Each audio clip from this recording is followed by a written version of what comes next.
திமுக கோட்டையாக இருக்கும் பாப்பிரெட்டிப்பட்டி தொகுதி நிலவரம் என்ன?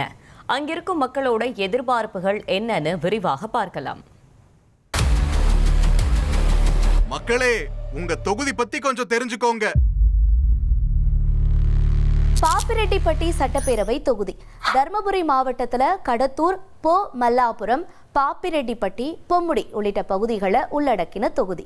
நெல்லு, வாழை, பாக்கு, வெற்றிலை விளைச்சல்னு தொகுதி மக்களுடைய வாழ்வாதாரம் விவசாயம் சார்ந்தே இருக்கு. பிப்ரவரி 23 தேர்தல் ஆணையம் வெளியிட்ட இறுதி வாக்காளர் பட்டியல தொகுதியில 1,27,427 ஆண் வாக்காளர்களும் 1,27,217 பெண் வாக்காளர்களும் 14 மூன்றாம் பாலின வாக்காளர்கள்னு மொத்தமா 2,54,658 வாக்காளர்கள் இருக்காங்க. பாப்பிரெட்டிப்பட்டி தொகுதி 2008 தொகுதி மறுசீரமைப்புல உருவாக்கப்பட்ட தொகுதி. தொகுதியில 2019 இடைத்தேர்தல் உட்பட இதுவரைக்கும் நடந்த 4 தேர்தல்களையும் அதிமுகவே வெற்றியை வசமாக்கி இருக்கு. 2016 எம்எல்ஏ ஆன பழனியப்பன் அதிமுக பிளவுபட்டப்ப டிடிவி தினகரனுக்கு ஆதரவு தெரிவிச்சதுனால தகுதி நீக்கம் செய்யப்பட்டார். அப்புறமா 2019 நடந்த இடைத்தேர்தல தொகுதியை வசமாக்கின கோவிந்தசாமிய அதிமுக 2021 தேர்தல களமிறக்குச்சு. தொகுதியில 1,14,507 வாக்குகளை வாங்கின கோவிந்தசாமி ஜெயிச்சாரு. மறுபுறம் திமுக களமிறக்கின பிரபு ராஜசேகர் 77,564 வாக்குகளை பெற்று 36,943 வாக்குகள் வித்தியாசத்துல தோற்றார். தொகுதியில அமமுக வேட்பாளராக களமிறங்கின பழனியப்பன் 15,863 வாக்குகளை வாங்கி டெபாசிட்டை தக்க வச்சாரு. இப்ப தேர்தல் நெருங்க அரசியல் கட்சிகள் எல்லாம் தேர்தல் பணியில தீவிரம் காட்ட பாப்பிரெட்டிப்பட்டி தொகுதி மக்களோட எதிர்பார்ப்புகள் என்னன்னு கேட்கலாம்.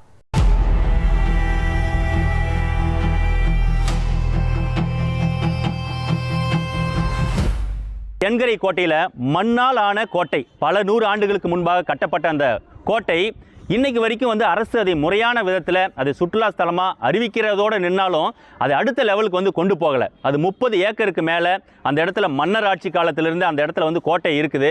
ஆனால் அதை மேம்படுத்துவதற்கு வருகின்ற எந்த அரசாங்கமும் எந்த ஒரு நடவடிக்கையும் எடுக்கல.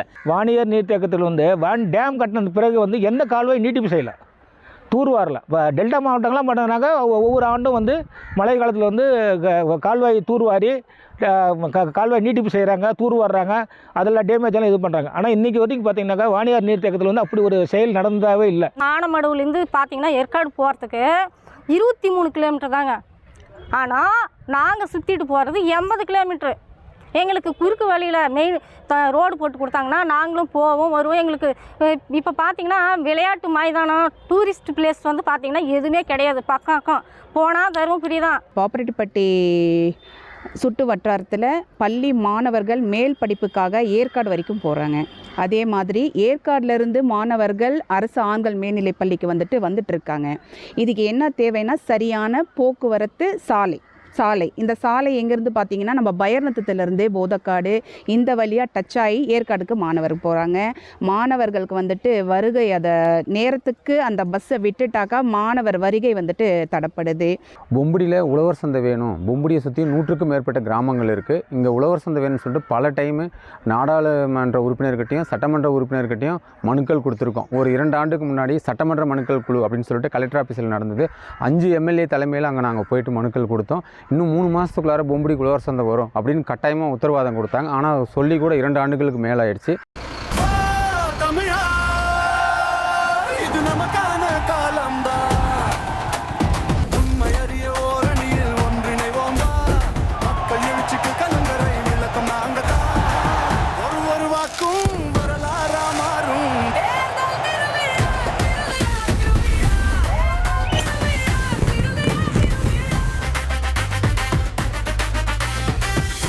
உங்கள் தந்திவன் தொலைக்காட்சியில் காதலும் கலகலப்பும் நிறைந்த ஒரு புத்தம் புதிய ஃபேண்டசி தொடர் ராஜா ராணி தினமும் இரவு 8 மணிக்கு.